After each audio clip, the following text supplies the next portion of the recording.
Since pauwi na ng Pilipinas si David, ibig sabihin, hindi ka na ulit makakapunta ng club. So, biniti ni Kathy ang sasabihin, ang half-sister ni Isabela, na kapatid niya sa ama.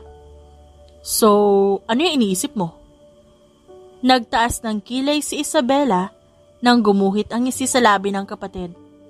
I was just thinking, if we should go clubbing and have one last party. Celebration ba para sa huling araw ng pagiging single mo since ikakasal na kayo ni David? Suhestyon ito at matyagang hinintay ang sagot niya. Napaisip naman si Isabela dahil tama ang kapatid niya. Ayaw pa man din ni David na nagpupunta siya sa club dahil masyado itong conservative. Kung sa bagay, huling beses naman niya nang makakatungtong ng club, kaya susulitin niya na.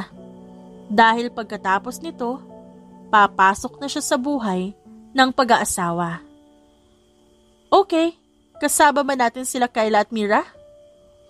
Tanong niya bago tumayo. Of course, katunayan nandun na sila. Hinihintay na lang tayo.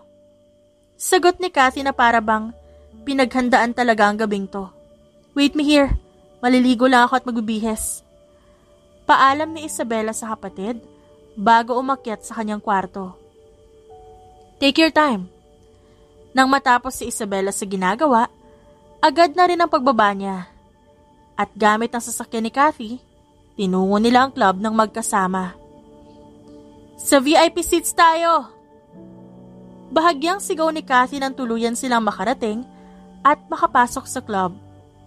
Napansin ni Isabela na may mga nakaserve ng inumin sa table at ang dalawa nilang kaibigan nakaubos na ng 2 bote ng alak. Umupo siya mula sa katapat na upuan ng dalawa at sinimulan na ring uminom. Sa wakas, nakarating din kayo. Ani Mira at tinungga ang baso na may lamang alak.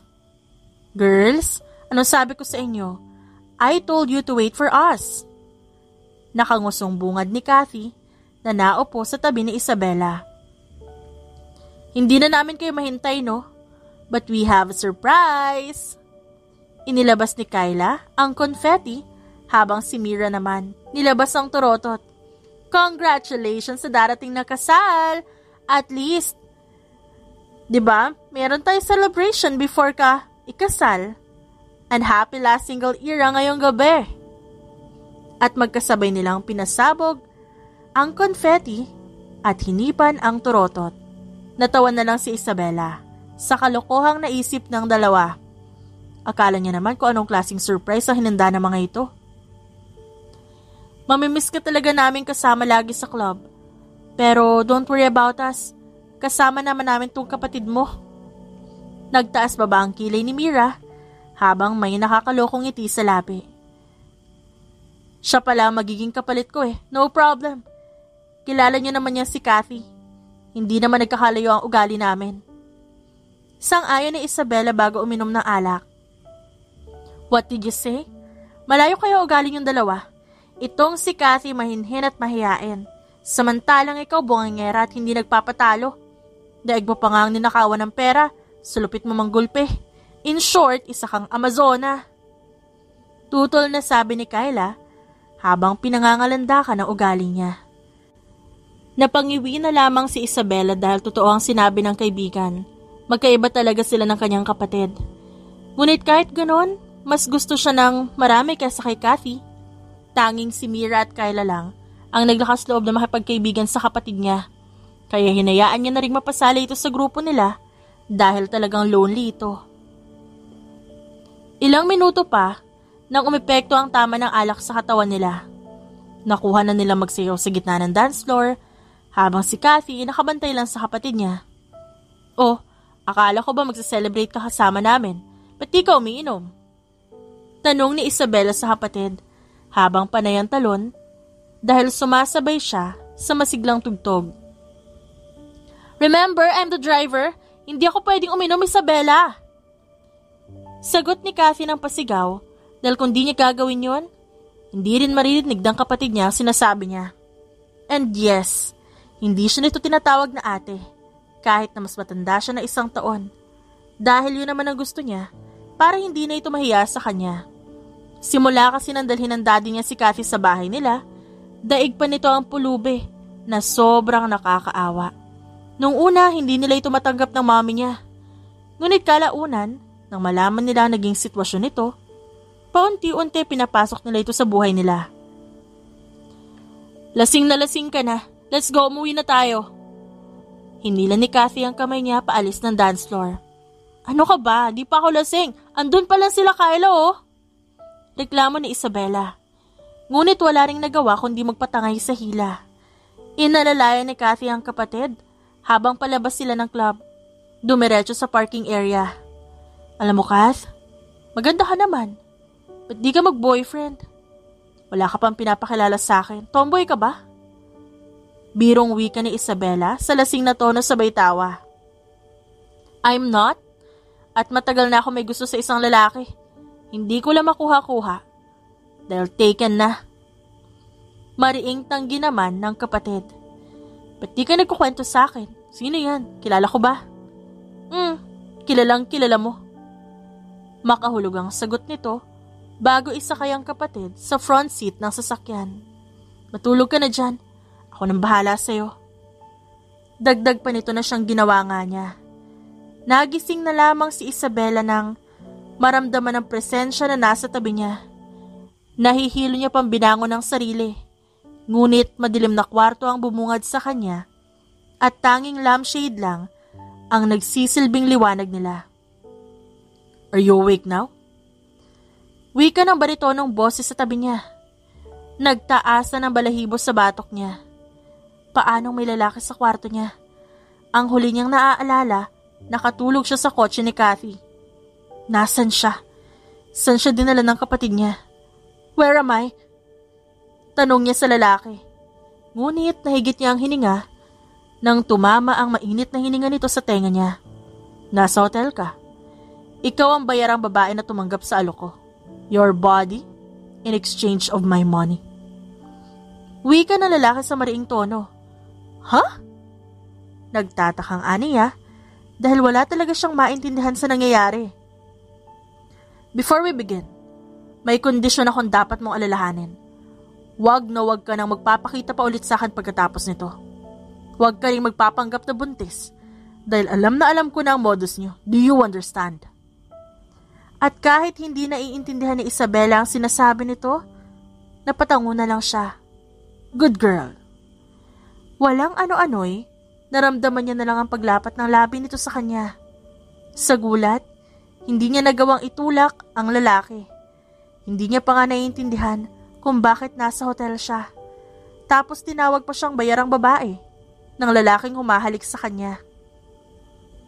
Hindi sigurado si Isabela kung epekto ba ng alak ang nag-udyok sa kanya para tugunin ang halik na yon, o sadyang dahil sa kaibang pakiramdam na nagsisimulang mabuo sa kaloob-looban niya.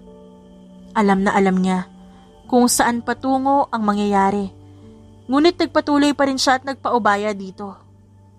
Kinabukasan, napabangon agad siya sa higaan ng maramdaman ng pagsakit ng ulo at katawan. Inilibot niya ang paningin sa pag-aakalang naroon siya sa kanyang kwarto. Ngunit gano'n na lang ang panlalaki na mata niya nang maalala ang nangyari kagabi. Tinignan niya ang sarili at mas lalong nalaglag ang kanyang panga. Kaya mabilis pa kay Flash ang naging pagkilos niya para magbihis.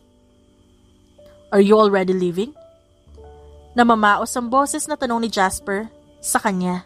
Ay, anak ka ng ina mo. Gulat na bulalas ni Isabela na makita ang lalaki na tumayo at nagbihis din.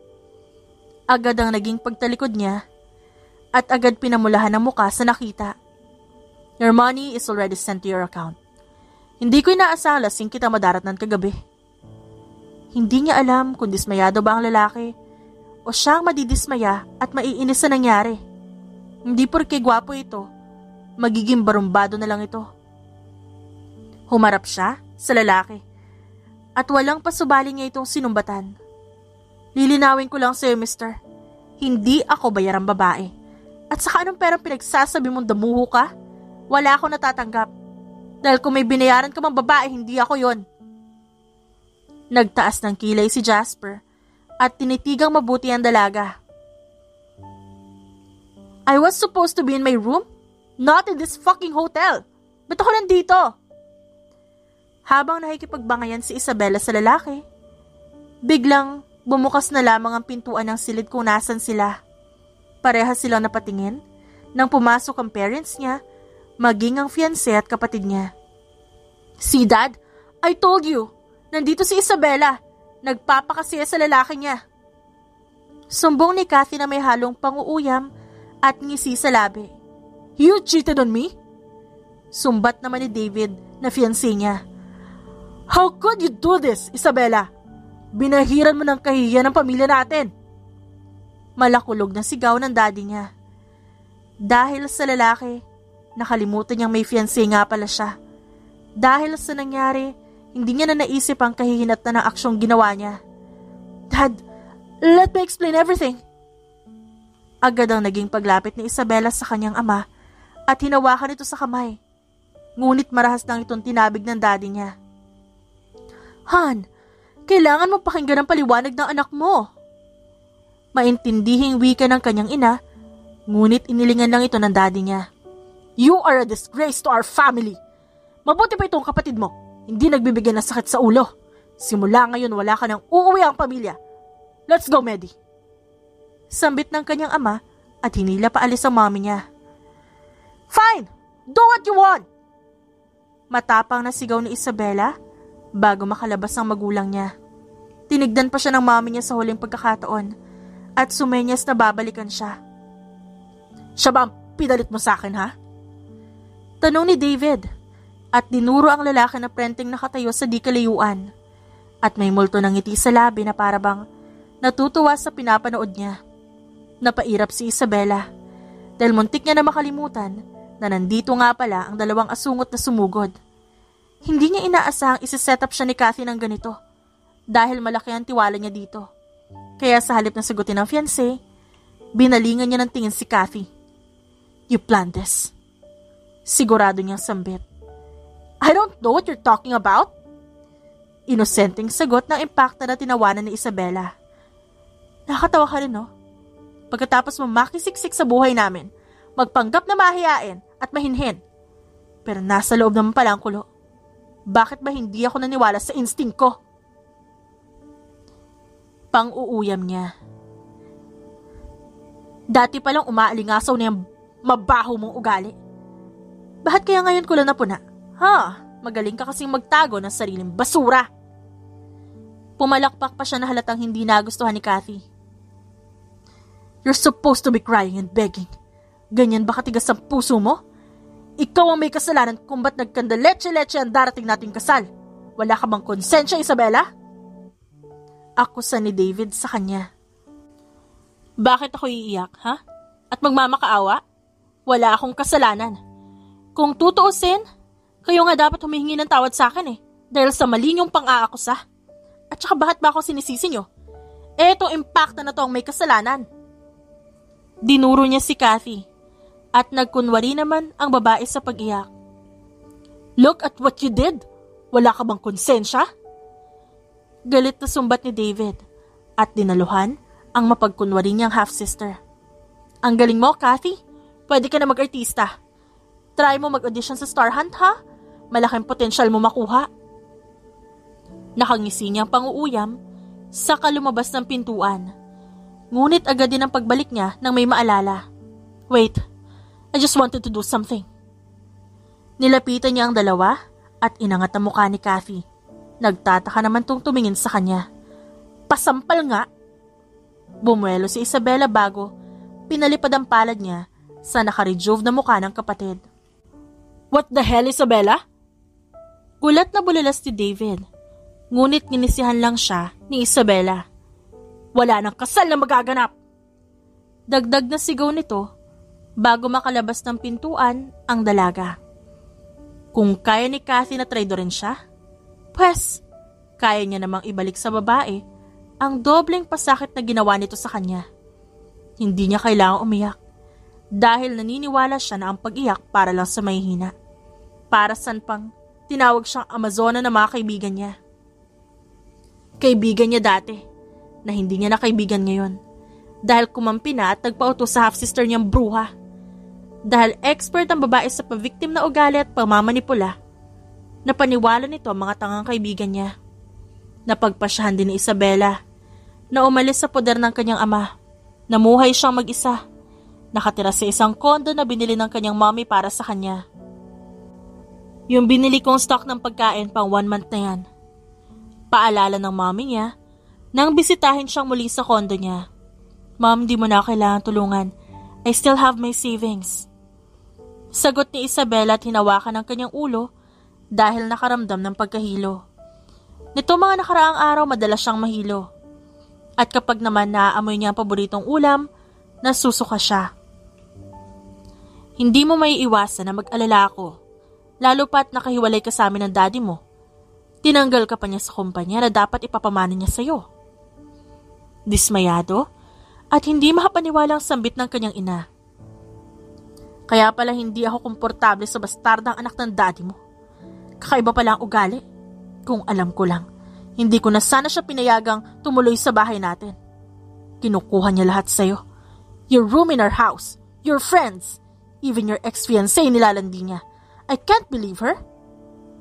Hindi na ako magtataka kung susunod yung kumpanya ng daddy mo ang kukunin niya. And I will not allow her to do that. Dagdag pa ng mommy niya sa dismayado at galit na tono. Hindi talaga may pagkakailang mag-ina sila dahil nakuha ni Isabela ang pagiging amazona ng kanyang ina. Are you okay, sweetheart? Nag-aalalang tanong ng mommy niya at nilapitan siya. Tumayo si Isabela at nagmamadaling pumunta sa lababo ng kanyang kusina at doon sumuka. Are you pregnant? Gulat na bulalas pa nito na mas ikinagulat niya. My God, Isabela! Ano ba itong pinasok mo? Do you even know the father of the child? Where is he? He needs to know that you're pregnant. Kailangan kanyang panagutan. Sunod-sunod na wika ng mami niya sa tarantang boses. I'm sorry, but no, hindi ko siya kilala. Mom, you know that Kathy set me up. I don't even know where that guy is. Wala akong pake. Ako mag-isa magpapalaki sa bata. Pinal niyang desisyon. Pagkatapos kasi may mangyari sa kanila, hindi niya na ito muli nakita. 4 na linggo na nakakalipas. Kailangan niya na ring tumupad sa kondisyon ng lalaki. Kahit malaking sampal sa kanyang pag-isipan na binayaran siya nito. Kakausapin ko ang daddy mo at pababalikin kita sa mansyon. Napairap si Isabela. Hanggang ngayon kasi binibaby pa rin siya ng mommy niya. Iniisip nitong hindi niya kaya ang sarili niya. Mom, stop. You're overreacting. You don't have to do that. Hayaan mo si daddy ang makarealize na mali siya. He dared to disown his own daughter. Kailangan niyang paghirapan na kunin ulit ang loob ko. Matigas na sagot niya. Ano sila sinuswerte? Pagkatapos nilang tapakan ng digdidad niya at pagkaisahan. Kung tutuusin, mas galit pa siya sa ginawa ng half-evil sister niya kesa sa nangyari sa kanila ng lalaking hindi niya kilala na kasabwat ng kapatid niya. Gwapo naman sana ito, mukhang mayaman. Pero bakit nakipagkasundo ito sa kapatid niya kapalit ng pera? Ngunit kahit anong pag-iisip ang gawin niya, hindi talaga tumutugma ang lahat ng nangyari.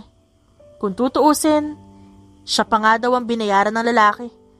Kaya nga ito ang gumawa ng kondisyon. Kasabot nga ba talaga ito ng kapatid niya? Marahan niyang iwinaksi ang mga iniisip dahil mas lalo lang siyang nakakaramdam ng inis.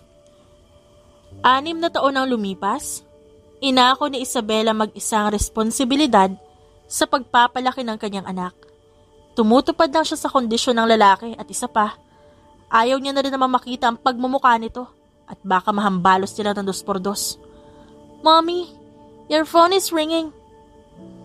Ibinigay ng 5 taong gulang niyang anak ang cellphone dahil halatang naririndi na ito sa tunog. Ang bait naman ng anak kong yan. Pang-uuto niya kay Matthew na mas lalo nito ikinanguso. Sa panggigigil sa hakita ng bata, hinalikan niya ang buong mukha nito. Mom, stop!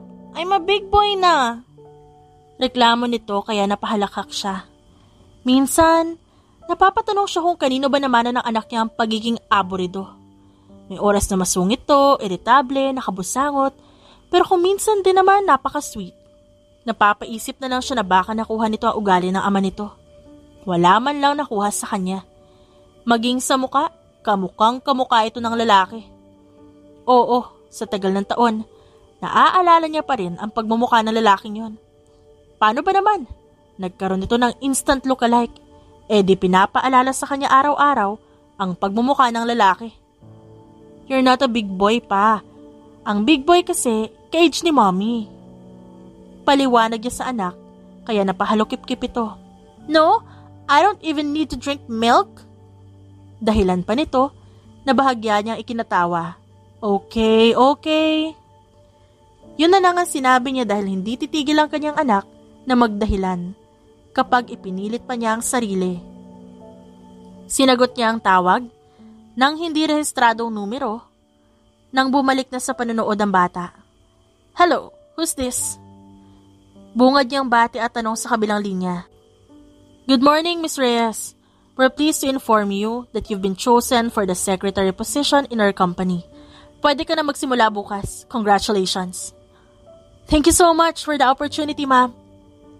Nakangiti niya ang sagot. Sakto namang dumating ang mommy niya nang patayin niya ang tawag. Mom, guess what? I've been hired as a secretary. Balita niya agad sa ina. What about my grandson? Sino magbabantay sa kanya? Nagtatakang tanong nito at pinuntahan ng apo. Wala naman ako ibang pagpipilian, mami. Kundi ikaw, pwede mo na siyang dalhin sa bahay at ipahalala kay dad. 6 na taon na ang lumipas. Siguro naman kaya niyang tanggapin ang bata. Dahil kahit hindi sabihin ni Matthew sa akin ang nararamdaman niya, alam ko naghahanap din siya ng kalinga na isang ama at lolo. Hindi pa rin kasi matanggap ng daddy ni Isabela ang nangyari. Lalo at napag-alaman pa nito noon na buntis siya, na walang ibang nagbalita kundi ang sip-sip at magaling niyang kapatid. Kaya halos atakihin sa puso ang daddy niya nung malaman to. Mabuti pa nga, nagtatanong din kasi minsan sa akin ng daddy mo tungkol kay Matthew. Sagot ng kanyang mommy, kaya ngumiti siya. Mom, thank you for staying on our side sa mga nakalipas na taon, ha? Hinawakan niya ang kamay ng ina. I'm your mom. Gagawin ko ang lahat para sa anak ko.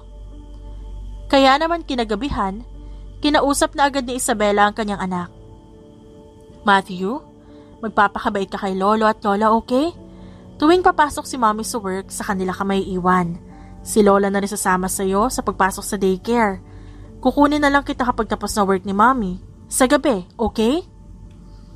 Maingat niyang paalala sa bata. Okay po, I'm a big boy na naman. Basta don't forget to cook my favorite kapag umuwi ka, ha? Okay, mom? I don't like lola's cook. Nalukot ang mukha ng kanyang anak, kaya natawa siya. Hindi niya alam kung bakit paborito ng kanyang anak ang carbonara. Hindi naman siya mahilig doon. At hindi rin niya may kakailang matalinong bata si Matthew. Ngunit nalulungkot pa rin siya para dito dahil lumalaki itong walang tatay. Minsan na nitong hinahanap ang daddy niya. Kaya maagap niyang sinasagot na nasa malayong lugar ito. At simula nun, hindi na binanggit pa ng kanyang anak ang daddy nito. Kinaumagahan ay inimpake na ni Isabela ang ilang damit na dadalhin ng kanyang ina sa pag-aalaga kay Matthew. Mom, ikaw na muna bahala kay Matthew, ha?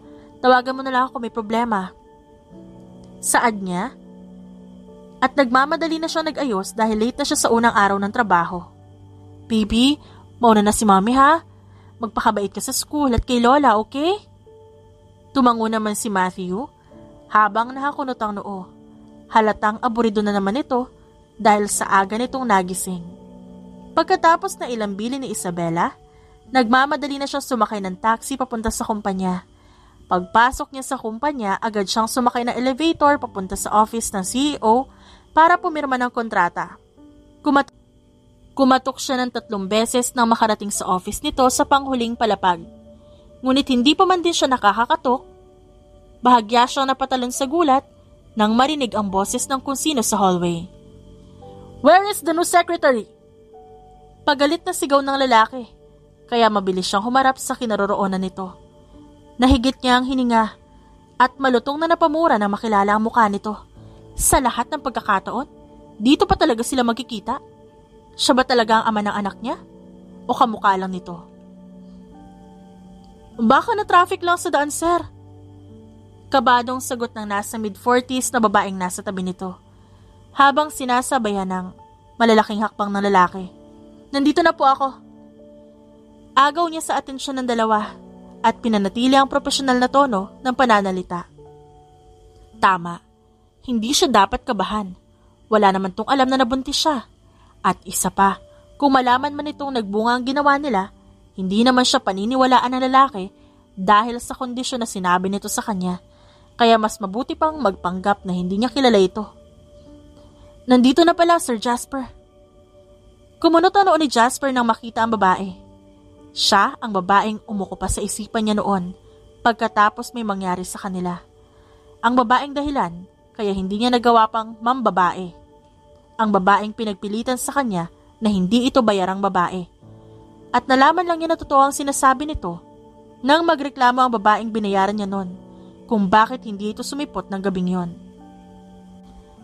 Hand me the contract. Masungit na saad ni Jasper sa babaeng katabi nito. Hindi nilubayan ni Jasper ng tingin ng babae dahil kung makatingin to sa kanya parang hindi na siya nakikilala. Here, sir, maiwan ko na po kayo. Follow me, Miss Reyes. Agad na pumasok si Jasper sa kanyang office. Samantalang si Isabela, huminga muna ng malalim bago sumunod dito. You can do this, Isabela. Aniya sa sarili. Umupo siya sa harap na couch ng binata. Magkakross ang mga hita nito habang matiim ang titig sa kanya. Here's the contract. Ibinaba ni Jasper ang kontrata at sign pen sa coffee table. Ngumiti naman si Isabela kahit papakiramdam niya, mahihimatay na siya sa titig ng binata na para bang pinagsususpetsahan siyang humihit-hit ng alikabok. Why did you apply in my company? Tanong ni Jasper nang basahin ni Isabela ang kontrata. Nasagot ko na po yan sa HR na nag-interview sa akin. Kaswal ngunit magalang niyang sagot. Nagtaas ng kilay si Jasper nang hindi man lang tumingin sa kanya ang dalaga na sagutin siya nito. Do you know me? That's why you applied in my company? Gustong marinig ni Jasper ang sagot dito na, oo. Hindi niya alam ngunit may parte sa kanyang natutuwa dahil muli sila nagkita. Pinirmahan muna ni Isabela ang kontrata bago niya muling sinagot ang kuryosong tanong ng CEO. Do you know me, sir? That's why you're asking questions like that? Balik niyang tanong na halatang hindi nito nagustuhan. You're the first person who's ever spoken to me like that. Inilingan ni Jasper ang babae. Hindi niya alam kung mamamangha ba siya o maiinis sa ginawa nito. Well, di ko na yun kasalanan. Kibit-balikat na sagot nito at ngumisi. Bumuntong hininga si Jasper at tumayo. Walang emosyon na itinuro ang konektadong opisina para sa kanyang sekretarya. That's your working place. In case I need you, mabilis ka lang makakapunta sa akin. Tumango naman si Isabela bilang sagot. Nandun ang mga re-reviewin mong papel na iniwan ng former secretary ko. Imporma ni Jasper bago tumayo at naglakad papunta sa swivel chair niya. Okay, sir. Mahinahong sagot ni Isabela at naglakad papunta sa konektadong opisina ng boss niya. Kung pwede lang talaga siyang mag-quit agad, gagawin niya. Kung minamalas nga naman talaga siya, oo. Araw-araw niya makikita ang pagmumukha ng lalaki at araw-araw ipapaalala sa kanya nangyari dati. Kundi lang talaga niya kailangan ng trabahong to, aalis siya dito. Nang ma-review niya ang naiwang trabaho ng dating sekretarya nito, inilista niya yon sa note ng tablet at minarkahan ang mga importanteng meetings ng CEO. Binalingan niya ng tingin ang seryosong mukha ni Jasper sa opisina nito mula sa glass wall.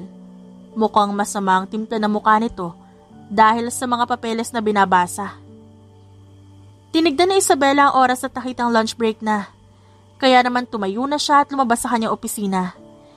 Nilapitan niya si Jasper dahil masyado naman siyang magiging bastos kung lalabas na lang siya basta nang hindi nagpapaalam at hindi nagyayayang kumain. Sir, lunch break na. Kakain na po sana ako. Magalang na paalam niya. Itinigil ni Jasper ang pagbabasa at tinignan si Isabela. Can you order food for me? I want it from the fast food chain, and for the drinks, I want iced Americano from the coffee shop. Literal na nalaglag ang panga ni Isabela. Matapos marinig ang sinabi ng boss niya. Is he for real? Hindi naman to parte ng trabaho niya. Nagtitimping umiti si Isabela at nakipagtitigan kay Jasper. Hindi mo ba alam magpa-deliver na lang dito, sir? Wika niya sa sarkastikong tono na para bang isang malaking hunghang ang boss niya para hindi yun malaman. No, I don't want to bother delivery riders. Anito at sumandal pa sa swivel chair. Natawa si Isabela sa labis na inis. Nagpamewang siya sa harap nito. Wala na siyang pake kung maisip man itong bastos siya kahit kapapasok niya lang sa trabaho. At ako, hindi mo ba ako naaabala sa lagay na to, sir? Nagugutom na ang dragon ko sa tiyan. Kapag hindi ako nakakain sa loob ng 5 minuto, lalabas talaga sa ilong ko yung ibubugan niyang apoy. Then, don't waste time. Here's the money. Go! Dahil mapilit ang amo niya, wala rin siya nagawa. Sumakay siya ng taxi at nagpababa sa isang fast food chain para bumili ng pagkain. Nang matapos, sumakay siya muli sa taxi para magpunta sa isang coffee shop at bumili ng iced Americano. At nang makabalik muli siya sa opisina, daig niya pa ang kinawawang labandera na may kalong na 1 taong gulang na anak. Padabog niyang ibinaba ang pinamili at nang gagalaiting tinignan si Jasper. Sit down. Utos nito na siyang kinainit palalo ng kanyang ulo. Ano ako, aso? Iritable niyang sagot. Para sa ating dalawa yung pagkain binili mo. Anito? At inilabas mula sa paper bag ang mga pagkain. Ha? Ano? Hindi na, sir. Sa cafeteria na lang ako kakain. Para namang umurong ang pagkamaldita niya sa sinabi nito. Kung gusto mo magtagal sa kumpanya ko, do as I say. You don't want bad records, right? Then do what I want. Bumuntong hininga si Isabela, tanda ng pagsuko. Umupo siya sa couch at sinabayang kumain ng lalaki. Kaya mo to, pagtiisan mo na lang. Kailangan mo ang trabaho para makapag-ipon sa pangangailangan ni Matthew. Aniya sa isipan. Matapos yun, bumalik na muli sila sa kanya-kanyang trabaho. Where are you going? Takang tanong ni Jasper nang makitang nakaayos ang dalaga. Nakasukbit na rin ang handbag nito sa braso kaya nagtaas siya ng kilay. Uuwi na, sir. Hindi ba obvious? Anong oras na? Tama nga ito, dahil inabot na sila ng gabi. Hindi niya man lang namalayan sa dami ng ginagawa. Alright, sabay na tayong bumaba, and it's late. Ipagdadrive na kita pa uwi. Anong it's late? 7 pa lang, Sir Jasper. Duling ka ba? Doble-doble yata yung paningin mo. Just do what I say. Pagsusungit nito kaya napairap siya ng bongga. Kaya naman wala siya ibang nagawa kundi sumunod sa kagustuhan nito. Where do you live? Tanong ni Jasper na makasakay sila ng kotse. Diyan lang sa tabi-tabi. I'm just asking simple question. Mahirap ba sagutin yun? Masungit na litanya ng binata. Sa kalye, biglang gwapo. Seryoso niyang turan, kahit matawa-tawa siya sa loob niya. Nang marinig ni Isabela ang pagbuntong hininga ng boss niya, mukhang hindi na kayang magpasensya sa sinabi niya. Dito na lang po ako, sir. Salamat. Sambit niya nang tumigil ang kotse sa labas ng gate ng bahay nila. Mabilis siyang bumaba at hindi na hinintay pang magsalita ang lalaki. Baka mag-demand pa itong pumasok. Mahirap na. Diretso siyang pumasok sa loob ng bahay at nadatnang nakikipaglaro ang anak niya sa lolo nito. Nakahinga siya ng maluwag nang makitang magkasundo ang dalawa. Gusto niyang umiti dahil sa emosyong hindi mapangalanan, ngunit mas pinili niyang hindi ito ipakita dahil hindi pa rin sila ayos ng kanyang ama. Matthew, anak, mommy's here. Tawag niya sa bata, kaya agad itong napalingon. Tuwang-tuwa siyang sinunggaban ng yakap ng anak na si Matthew nang lumuhod siya para mapantay ang level nito. Lolo, give me this!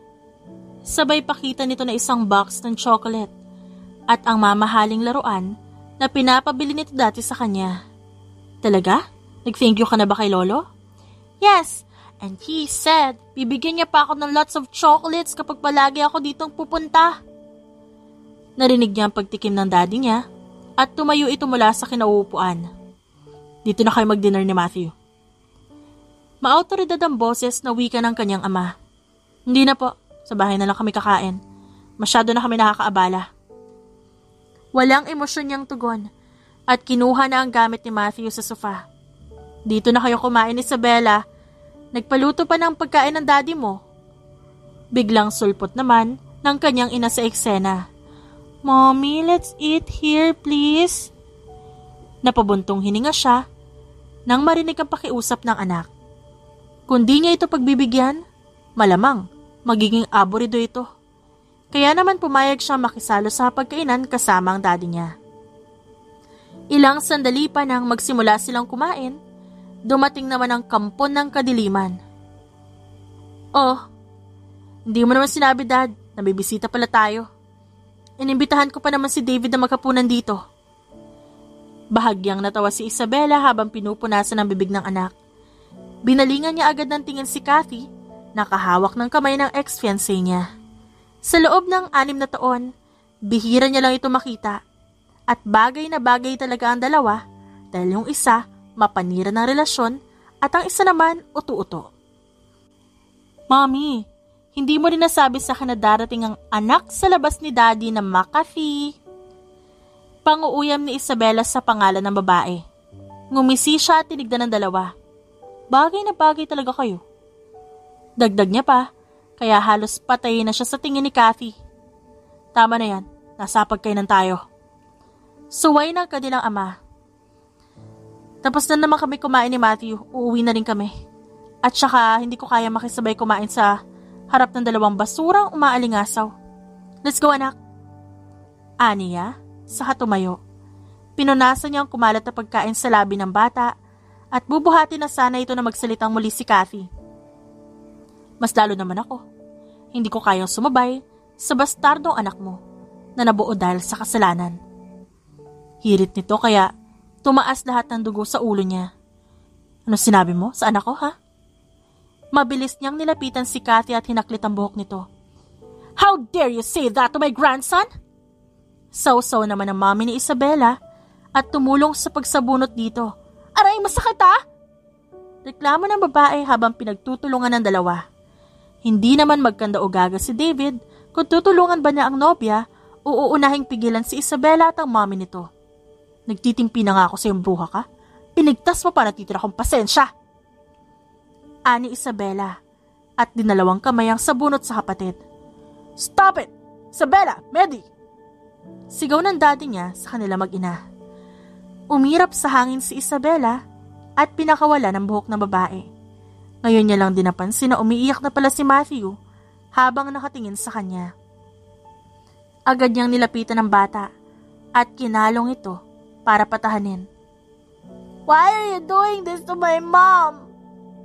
Iyak at sambit ng bata. Yang mommy mo nagsimula. Nanggigigil na sumbat ni Kathy. Kathy, hindi ka ba titigil? Wala kang permiso na sabihin sa bata ang ganung bagay. Apo ko pa rin yan. Hindi ka ba tinuruan ng nanay mo na magandang asal? Kundi dahil sa akin nasa lansangan ka lang din. Ngumisi si Isabela at nakaramdam ng satisfaction. Masakit talaga magsalita ang daddy niya. At ngayong nasampulan ng bruha niyang kapatid, malamang maglulupa sa ito kakaiyak mamaya.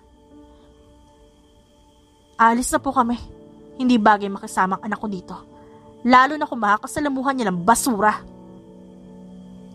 Taas noong wika ni Isabela at naglakad paalis. Sinundan naman agad siya ng kanyang ina. Sumama ito sa driver na maghatid. Sweetheart, your dad's fond of his grandson. Hindi mo pwedeng ilayo na lang agad sa kanya ang bata. Kanina lang sila nagkita. Agad na sabi ng kanyang ina nang marating nila ang kondo. Mom, narinig mo ang sinabi ng bruhang kapatid ko? Iritableng dahilan niya at ibinaba na ang nakatulog na anak sa kama. I know. Pero hindi lang tatayo doon ang daddy mo. Kilala mo siya at hindi lang niya pagsasabihan si Kathy. Sige, sino mag-aalaga kay Matthew? Ipumapasok ka sa trabaho. Natauhan agad si Isabela sa sinabi ng kanyang ina. Hindi naman niya pwedeng ipagkatiwala ang anak sa ihahire na kasambahay. O yaya, kung sakali dahil uso pa naman ang kidnapan. At ang malala pa, hindi niya pwedeng dalhin si Matthew sa kanyang trabaho dahil ayaw niya magkita ang mag-ama. Fine. Mabigat ang loob na sagot niya sa ina. Nang sumunod na araw, pumasok siya sa trabaho at inimporma ang boss niyang mas malaki pa ang topak kesa sa kanya. Sir, may meeting po kayo ngayon with the client at pinapasabi po ni Miss Erica, pupunta na lang siya dito para makapag-usap kayo. Aniya? At pinatay ang tablet na hawak. Okay? Ipagtimpla mo agad kami ng kape, mamaya kapag dumating siya. Sagot ni Jasper habang nakatingin sa mga papeles na nire-review niya. Ako na naman? Agad niyang reklamo. Yes. Sino pa bang nakikita mo na pwede kong utusan dito? Nagtaas ng kilay si Jasper at tinignan siya. Sabay naman silang napalingon na bumukas ang pintuan. Pumasok doon ang assistant ni Jasper kasama ang kliyenteng kanilang inaasahan. Naputo lang kanilang sagutan at umatras si Isabela para makadaan ang kliyente papunta sa boss niyang palaging aburido. Make us coffee, Isabela. Sa lobby ka magtimpla. Sira yung coffee machine sa pantry. At talagang sinusubok na lalaki ang pasensya niya.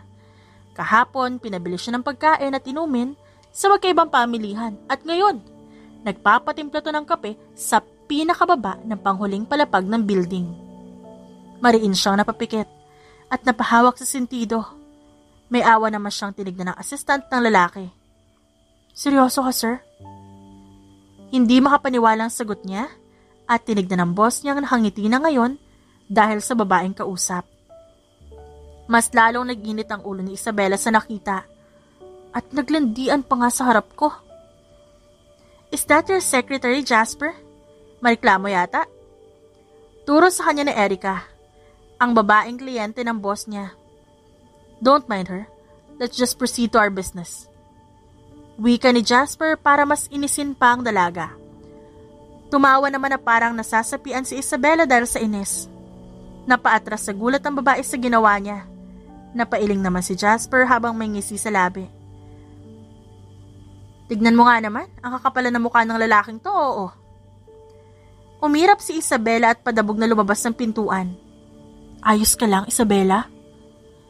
Dahil sa inis, hindi niya namalayan na kasunod na pala ang assistant ni Jasper. Yes po ma'am, ayos lang po. Pilit niyang ngiti sa ginang.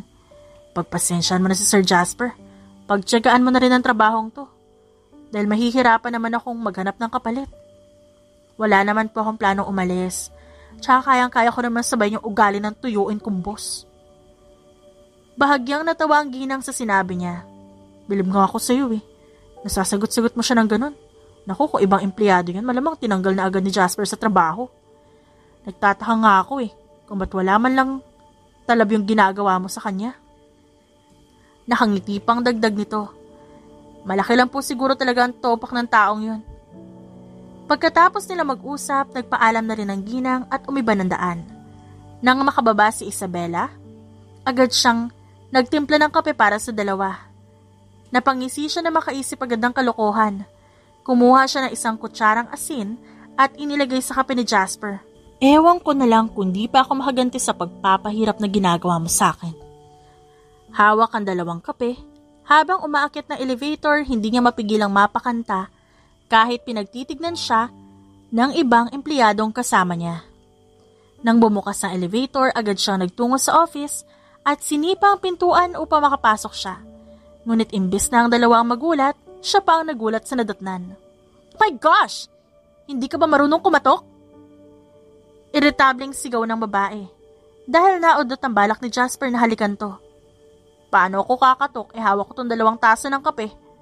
Boba ka, te. Tumuwid ng tayo si Jasper at nakangising binalingan ng dalaga. Nagpamulsa siya at hinintay niyang ibaba nito ang 2 kape sa coffee table. Ginawa lang naman niya yon para makita ko ano magiging reaksyon ng dalaga. kung magsiselos ba ito. Matalas na tinignan ni Isabela ang lalaki at walang sali-salitang pumasok sa kanyang opisina nang maibaba ang 2 kape. Doon, binuhos niya lahat ng galit sa picture ng binata. Sinusumpa ko talaga ang lalaking yan. Yang pagmumukhang yan, kahit nagwapo, ha? Magiging katulad ka ng panot sa kanto. Sinusiguro ko sa'yo kapag nagritual ako. Nanggigigil siya sa picture ni Jasper na nakalagay sa magazine na nasa ibabaw ng mesa. Mabuti pang mabungi ka kesa ngumingiti ka sa ibang babae. Kala mo binatang binata no? Tatay ka na uy! Pinunit niya ang picture sa magazine at pinagbubutas gamit ang ballpen. Nakiinit talaga ang ulo niya sa nasaksihan at naiinis siya sa sarili dahil bakit ganito na lang kagrabe ang reaksyon niya. Agad siyang napatayo at nilamukos ang picture ni Jasper sa kamay. Mabilis niya itinago ito sa kanyang likuran dahil bigla na lang pumasok na walang pasabi ang boss niya. What are you doing? Nothing, sir. Nagre-ritual lang. Pairap niyang sagot. Let's have our lunch. Ano, uutusan mo na naman ako? Mataray na sabi niya na bahagyang ikinatawa nito. I like that attitude of yours. Nye, utot mo. Mamaya pa ako kain. Wala akong gana. Ikaw na lang kumain kasama si Miss Erica. Pinaalis ko na siya. Problema ba yun? Eh di pabalikin mo. Kung ayaw mo ako sabayang kumain, bumiyahe ka, bumili ng lunch sa mas malayong lugar. You know I'm not joking, right? Pananakot sa kanya ni Jasper. Nailamukos na lamang ni Isabela ang kamao dahil sa inis sa kanyang amo. Dahil doon wala siyang nagawa kundi sabayan to mag-lunch sa cafeteria ng kumpanya. Pinagtitinginan sila ng mga empleyado. Narinig pa nga ang usapan ng iba. Na kesyo lang daw, ngayon lang kakain ang CEO sa cafeteria at ang nakakagulat kasama pa ang sekretarya. Siya nga pala sir, may business trip kang kailangan puntahan sa susunod na linggo. May conference kang dadaluhan, 3 araw po yon. Imporma ni Isabela. Mukhang matutuwa siya nito dahil 3 araw mawawala ang sakit ng ulo niya. Then I need you there. Agap namang sagot ng binata. Oo nga pala, ba't nga ba nakalimutan niyang sekretarya pala siya? Malamang, kakailanganin siya nito sa business trip. Sir, pwedeng di sumama? Nakaschedule po ang sakit ko nun eh. Lalagnatin ako, nararamdaman ko. Kung di siya magdadahilan, malilintikan siya dahil may iwan ang anak niya ng 3 araw. Pinaglololoko mo ba ako? Nagtaas ng kilay si Jasper. Yung anak ng kapitbahay ko, kailangan ko alagaan sa araw na yon. Sumasideline din kasi ako sa pag-aalaga ng bata. Baka ikaw sir, may anak kang kailangan mo paalagaan?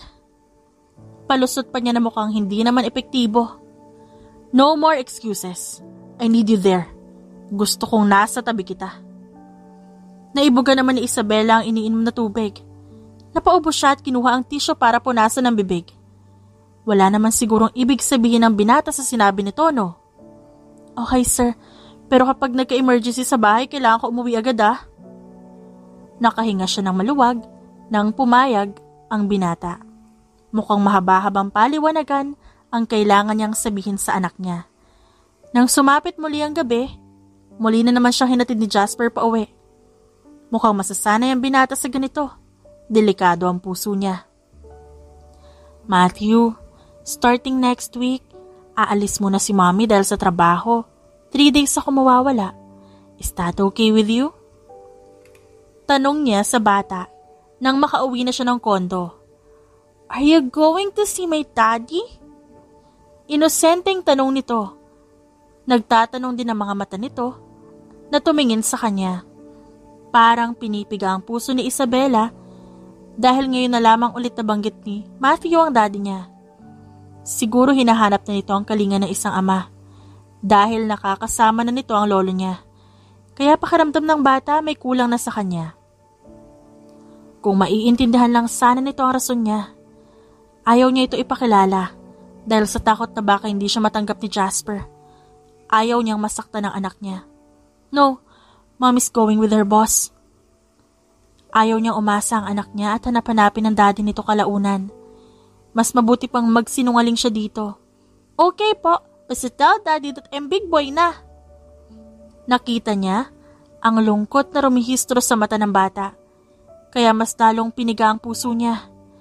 Mas makabubuting itago niya ang totoo, kesa itakwil to ni Jasper at hindi kilalaning anak. Nang dumating ang araw ng kanilang business trip, walang ibang inisip si Isabela kundi ang anak niya. Kaya naman hindi niya masabayan ang pagsusungit ni Jasper. Nag-check-in sila sa hotel at syempre, hindi naman sila pwedeng mag-isa ng kwarto. Naghanda na rin sila para sa dadalawang conference na mukhang aabuti ng gabi. Nagsuot si Isabela ng corporate attire na angkop sa kanilang dadaluhan. "Let's go, Isabela." Tumango siya at tahimik na sumakay ng sasakyan ni Jasper. "Are you okay? May masakit ba sa'yo? Parang tahimik ka yata." Puna sa kanya nito habang nasa daan na sila papunta ng conference hall. "Wala, sir. Nakakasapak lang talaga ako. Hindi naman kasi pwede ang mukha mo, di ba?"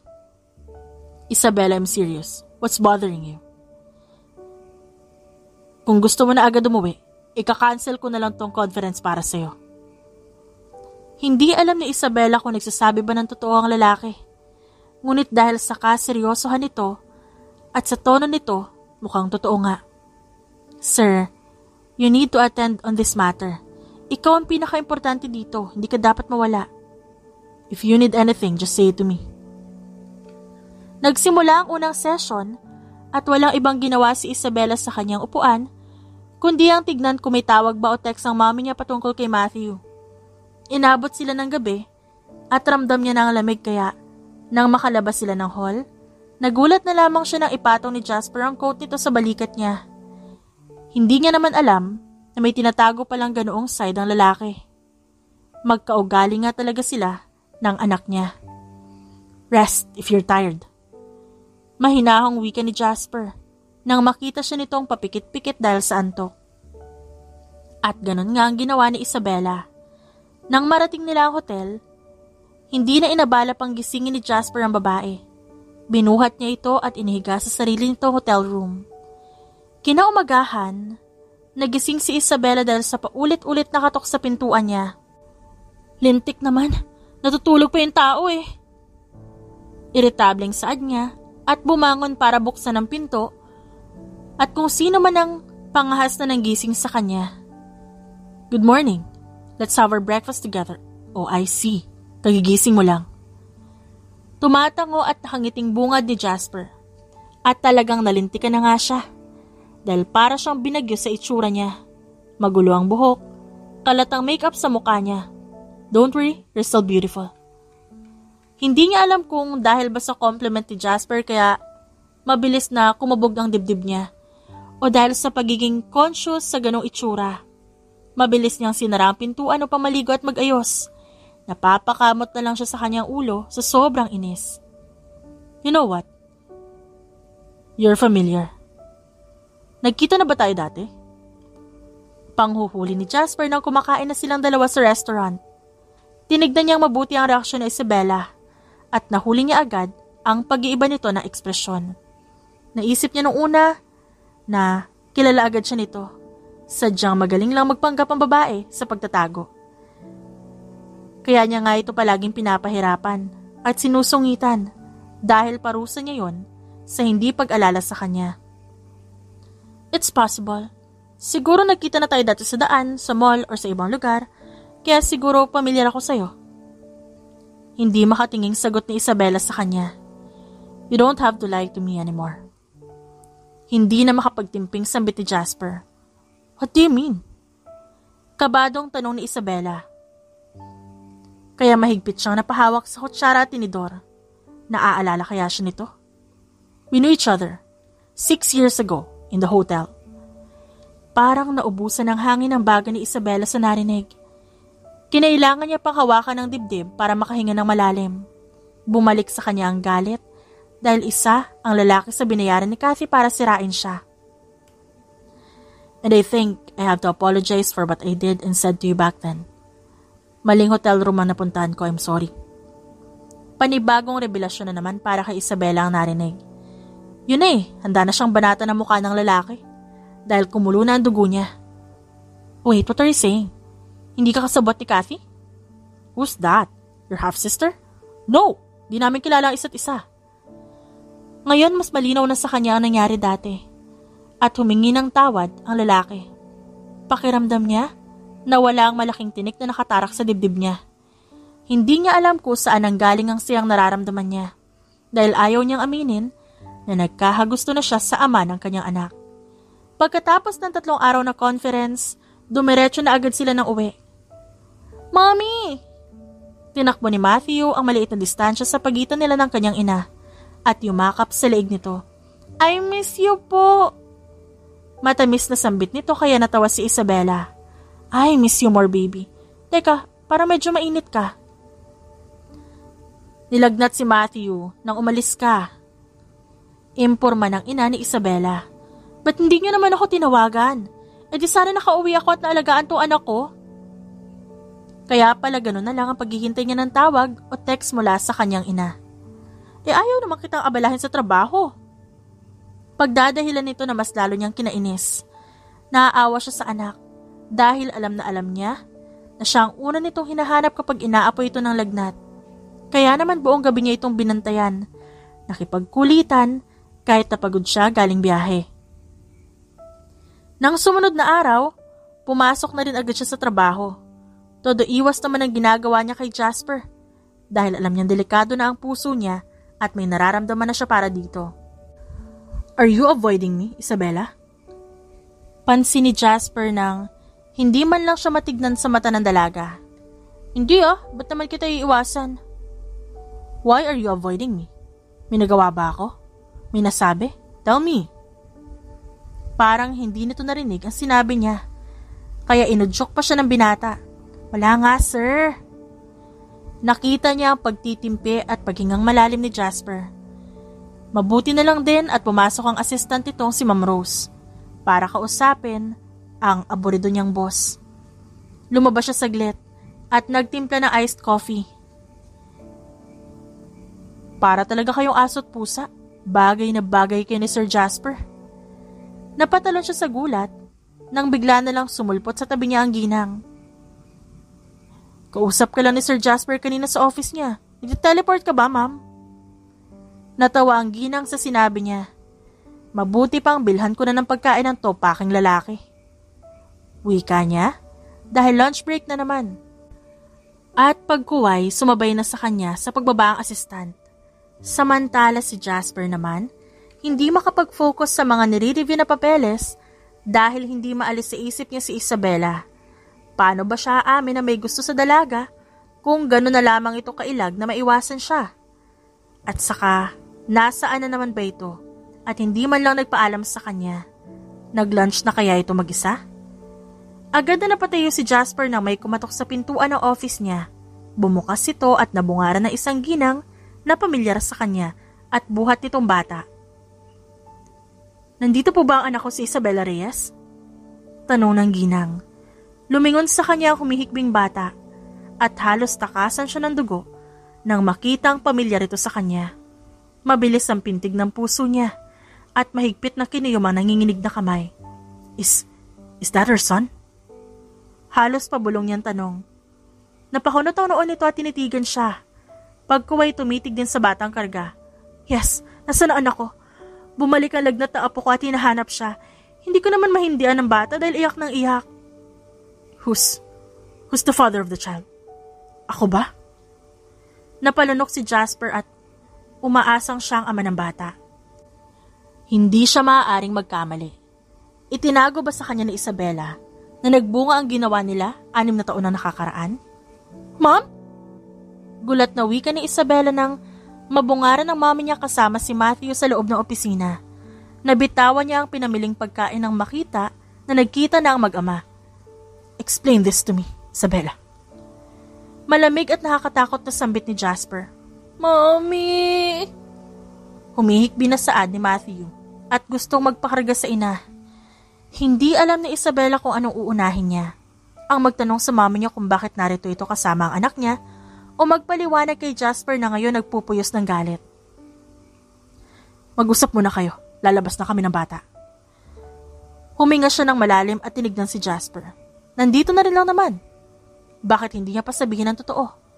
Nangyari na ang kinatatakutan niyang mangyari at wala na siyang aatrasan.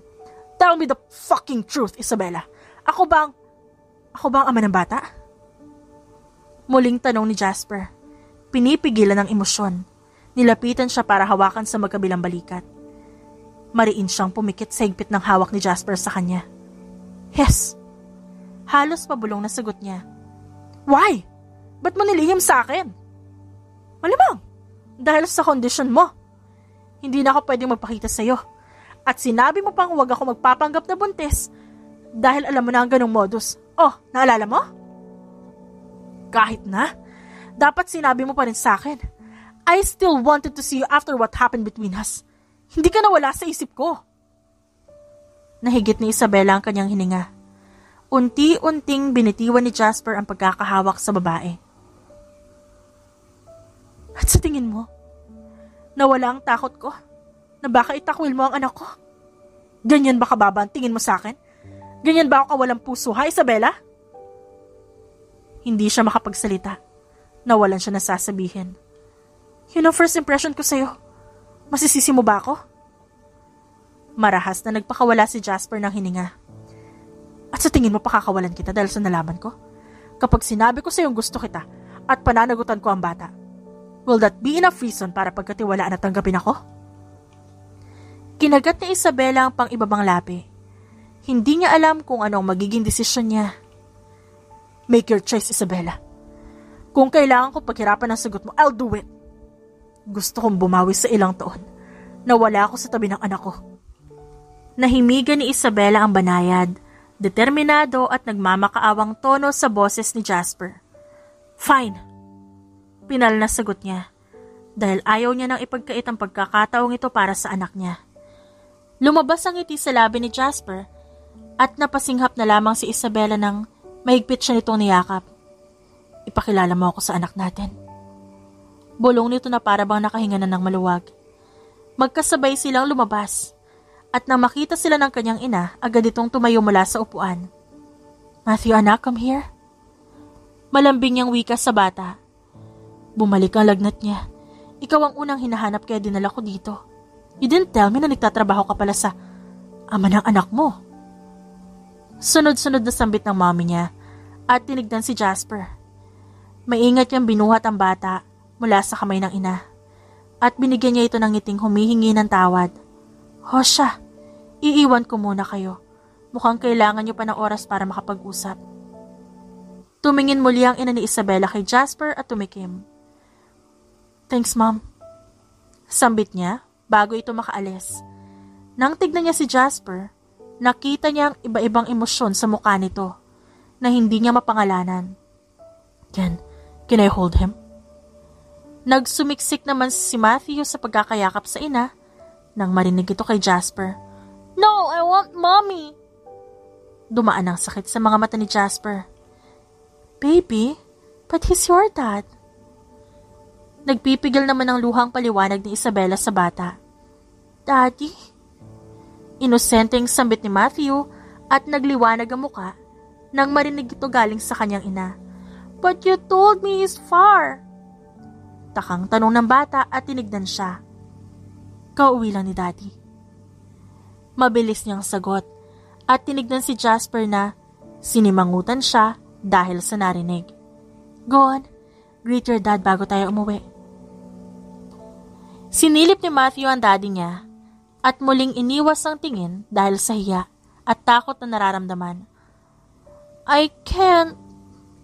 Agad natanggi ng bata at mas sumigpit ang yakap kay Isabela. Sino nga ba naman kasing bata ang hindi matatakot kay Jasper? Sa mukha pa lang nito halata na istrikto.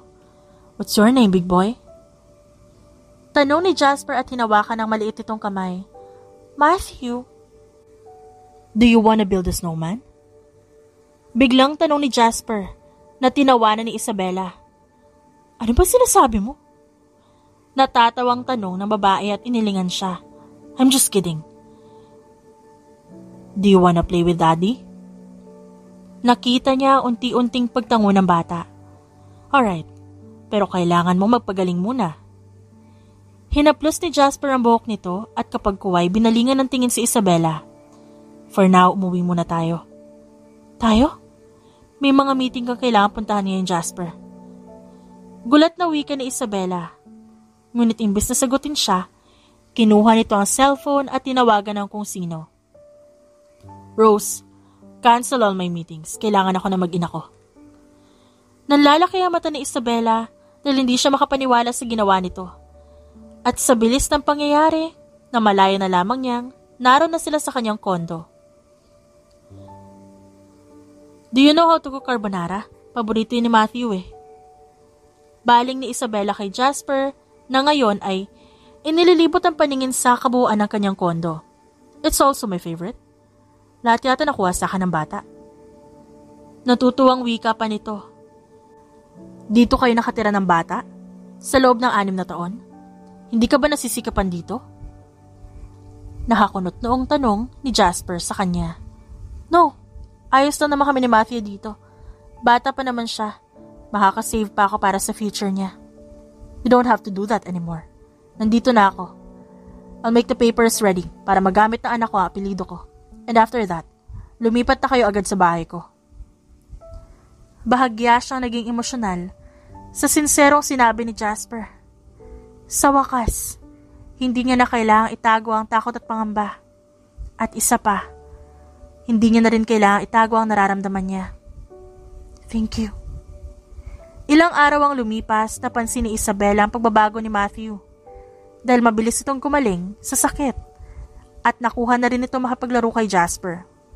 Mabilis ito nakuha ang loob ng bata sa ilang araw na paglalagi ni Jasper sa kanilang kondo. Sa katunayan, mas close na nga ni Matthew ang ama nito. I heard from your mom? Binalikan ka na ama ni Matthew after 6 years? Anang daddy ni Isabela nang ipagbili niya muli si Matthew sa mga ito. Yes, Dad. Hindi man masabi ng diretsahan ng daddy niya ang paghingi ng tawad, ramdam niya naman sa sariling maayos na ulit ang relasyon nila. That's great. Umalis ka na rin pala sa trabaho mo. Dahil ito turn over ko na sa iyo ang pamamalakad ng kumpanya. Napatigil siya at napanganga sa sinabi nito. Agad niya namang tinakpan ng bibig. Really, Dad? Natutuwa at hindi makapaniwala ang saad niya. Yes, sa'yo naman talaga dapat yun. At napag-isip-isip ko rin ang pagkakamali ko. Agad niyakap ni Isabela ang daddy niya at labis na nagpasalamat. Nang matapos siya makipag-usap, tumuloy na siya sa kumpanya ni Jasper para sabihin dito ang magandang balita.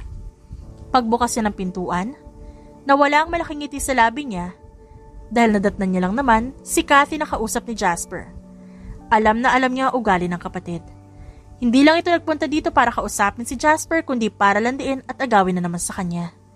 Dahil nabalitaan ng malanding bruha na mas masaya ang love life niya, samantalang ito hindi masaya kay David.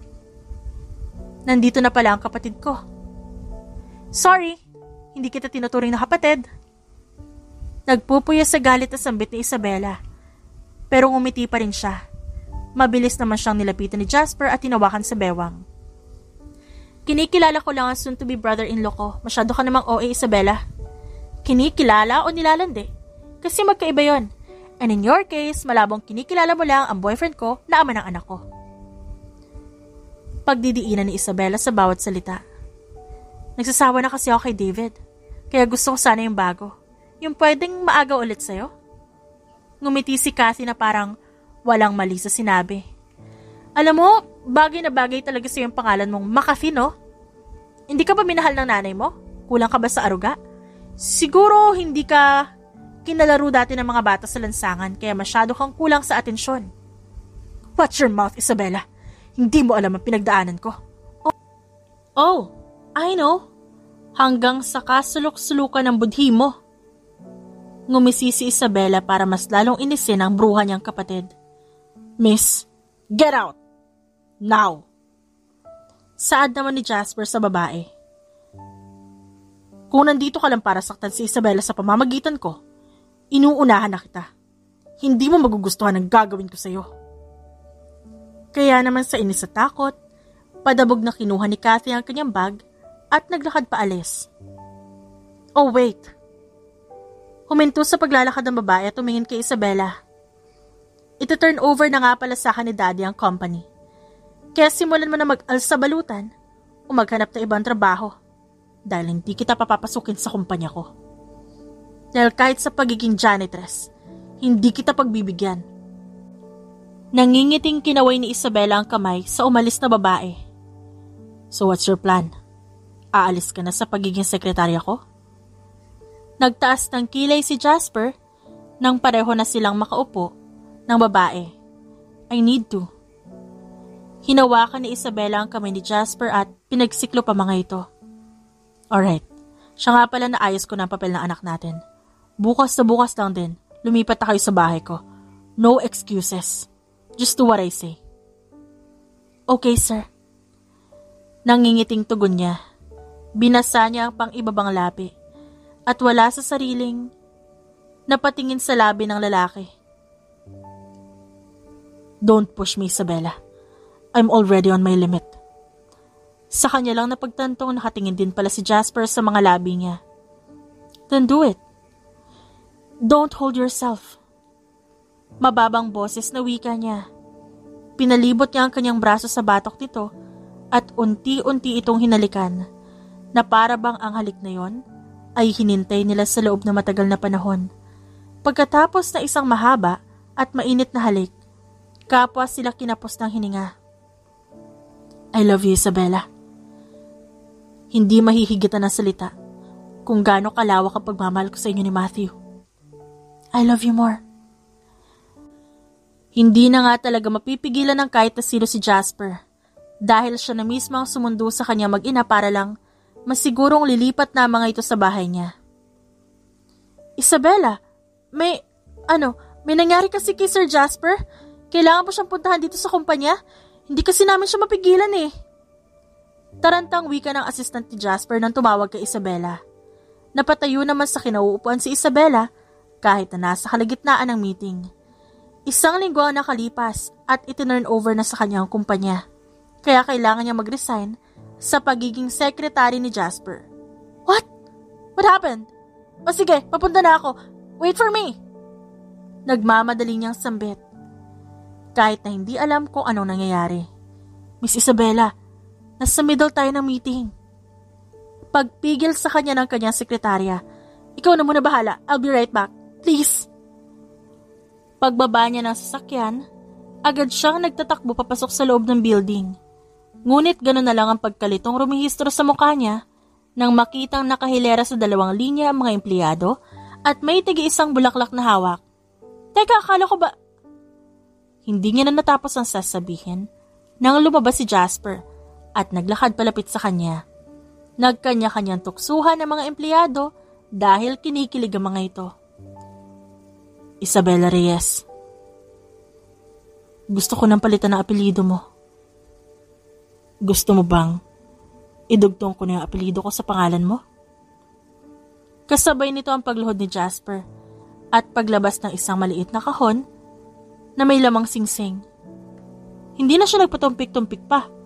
Ayaw niya namang makahanap pa ito ng iba. Kaya sasagot na siya agad. Yes, of course. I want it. Mabilis niyang sagot, kaya nagpalakpakan ng mga empleyado. Nang maisuot ang singsing sa kanya, kinabig siya agad ni Jasper at hinalikan sa labi. At ang dating naudlot na kasalan sa pagitan nila ng kanyang ex-fiancé, natupad na ngayon sa lalaking hindi niya inaasahang magiging parte ng buhay niya. Hanggang ngayon, hindi pa rin ako makapaniwala. Sambit ni Isabela at nilingon sa higaan ng asawa. Me too. Look at us now. Sagot naman ni Jasper sa dulong kama dahil nakapagitna si Matthew sa kanila mag-asawa. And now, hindi ko na alam kung kaya ko pa mabuhay nang wala kayo. Napangiti si Isabela at inabot ang kamay ni Jasper. That's why I was thinking, sundan na kaya natin si Matthew. Mahirap naman kung mag-isa lang siya. Pilyong wika ni Jasper na tinawanan niya. Humirit ka na naman. At ano pa nga bang mahihiling ni Isabela? Wala na. Dahil nakuha niya na lahat ng hinihiling ng puso niya. At kung may problema man siyang kakaharapin, Paniguradong kasama niya na ngayon ang asawa. Paniguradong kaya na nila itong solusyonan ng magkasama dahil lalo pa nitong pinapatibay ang relasyon nilang dalawa. The end.